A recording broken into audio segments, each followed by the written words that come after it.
Congratulations to Brazil for hoisting the Copa America trophy at the Maracanã, having defeated Peru in the final. Ali, it's a game that you commentated on for us here at ESPN. It was an impressive performance, but this Brazil team are seemingly a team very much on the up.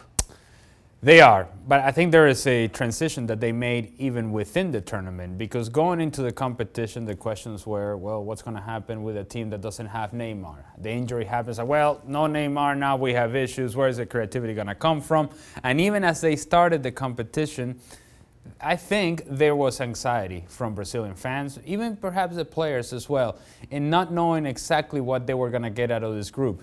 And yet, as the competition wore on and the tournament wore on, there was more confidence to this team. It's a different version of Brazil, and perhaps that's the problem with Brazil, is that we are thinking of what they used to be rather than what they are. And what they are, at least at this very moment, is a team that is efficient, that is effective, that is pragmatic in the way they play, that they may not create 10 chances, but they create 3 or 4 good ones and take 2 of those, and then they win the game 2-0. See you guys later. Take care. Nothing to see here. They defended well. They had balance to the group. Casemiro and Artur were excellent in the midfield. There's a lot of things to like about this team, but people just have to turn the page on thinking, well, where's Ronaldo? Where's Ronaldinho? Where's Rivaldo? Where are the stars of the past? Why are they not here, and why are we not seeing this team play that way? Well, it's because this is a different version of Brazil, but still a good enough version to win Copa America 2019. Yeah, he's refreshed the squad quite a lot since even the quarter-final appearance in Russia, hasn't he? He's brought in midfield. You mentioned Artur, the likes of Lucas Paquetá is now part of the squad as well. Alan is now in there as well. Up front, they've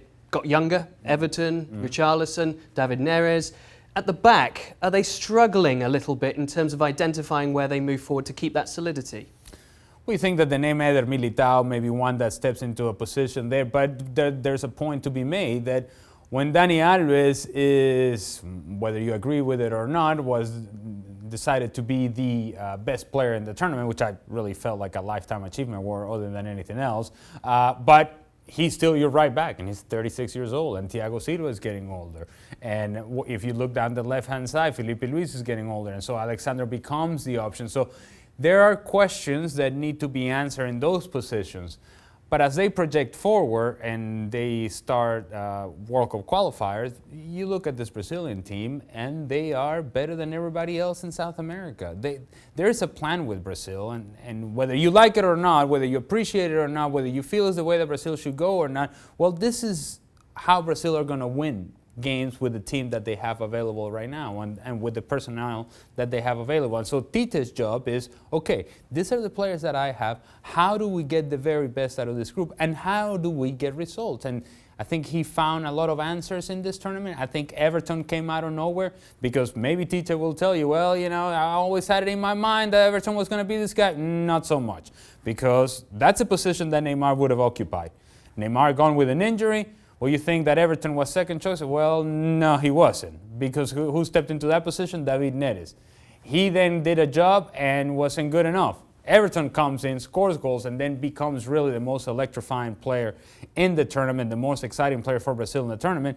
He now has made a case for himself and into the future. And as you look at the rest of the attacking core for Brazil, Gabriel Jesus is still young, Roberto Firmino is still getting there, and there is a lot of talent and there's a lot to like. There isn't just that player outside of Neymar, and he wasn't in the picture for this Copa America 2019. Outside of Neymar, there isn't that player you just go, man, he is something. But there's a lot of good players, and there's a lot of balance to the team, and there's a true sense to the team, and I think that's important for Brazil. You mentioned the World Cup qualifiers, which get underway around 9 months' time. It's a good platform to build on for that, but where do you see the team in comparison to the rest of the world right now? They have the 3rd ranking in the world rankings of FIFA, for what that's worth. New rankings come out at the end of this month. But where do they compare with the likes of a France now that he's had this group for a little while? Right, and so let's think about where the rest of the world are. Because you just mentioned France, but then who else? Who's a super team out there? Who really scares you? Who's a team that Brazil will show up and say, oh boy, I don't know if we got their number. Brazil can go and play against anybody, even right now, even without Neymar. Now, you add Neymar, the very best version of Neymar, to this, and then you're in a different category altogether. The trick is finding the best version of Neymar and getting him to play within the structure of a team. If I were Tite, I would say to Neymar, look, man, we won without you, but we need you to take the next step. But we need you playing within the structure of what we're trying to do, not just doing whatever you want, not being a sideshow, not being a guy that just does whatever he wants whenever he wants to. But if you play within the structure of what we have available, we can become a dominant team, and you can help us do that.